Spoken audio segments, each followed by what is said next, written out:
విధ్వంసాన్ని చూశారు, అటవిక పాలన చూశారు. నేను వస్తానే ఇన్నిచ్చాను గాని అన్నింటికంటే ముఖ్యంగా మీకు స్వేచ్ఛనిచ్చారు. 2024 జూన్ నుంచి మీ అందరికి స్వేచ్ఛ వచ్చింది. స్వేచ్ఛా జీవులుగా ముందుకు పోయే పరిస్థితికి వచ్చారు. అంత మునుపు అయితే భయపడతా ఉండేవాడు. ఏ పోలీసు వస్తాడో, ఎప్పుడు వస్తాడో, మాట్లాడడానికి వీల్లేదు, నోరు తెరవడానికి వీల్లేదు, తెరిస్తే ఏమంటారో, ఏం చేస్తారో పోలీసులు కూడా భయపడిపోయేవాడు. ఈ రోజు అడుగుతున్నా, మొట్టమొదటిసారిగా స్వాతంత్రం వచ్చినప్పుడు ఇంత ఫీల్ అయ్యారో లేదో గాని ఈ రోజు మాత్రం చాలా ఆనందంగా ఫీల్ అయ్యే పరిస్థితికి వచ్చారు. ఒకప్పుడు 20 సంవత్సరాల కంటే ముందు బీహార్ లో ఈ పరిస్థితులు ఉండే.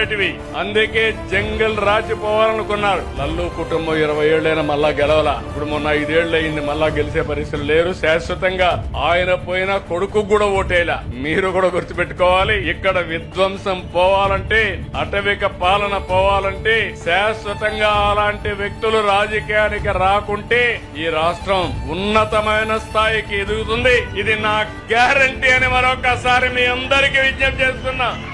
కులం కాదు, మతం కాదు, ప్రాంతం కాదు, మనందరి భవిష్యత్తు ముఖ్యం. అదే నేను చేస్తా. నాకు కొంచెం మీరు చేయూతనివ్వండి. ఆకాశమే అద్దుగా డెవలప్ చేస్తా. చేసిన చరిత్ర ఉంది, చూపించిన చరిత్ర ఉంది. ఇప్పటికే 1.5 year లో చూశారు. ప్రపంచం మొత్తం వచ్చి విశాఖపట్నంలో క్యూ గట్టి పెట్టుబడులు పెట్టారంటే దీన్ని బట్టి మీరు అర్థం చేసుకోవాల్సిన అవసరం ఉంది.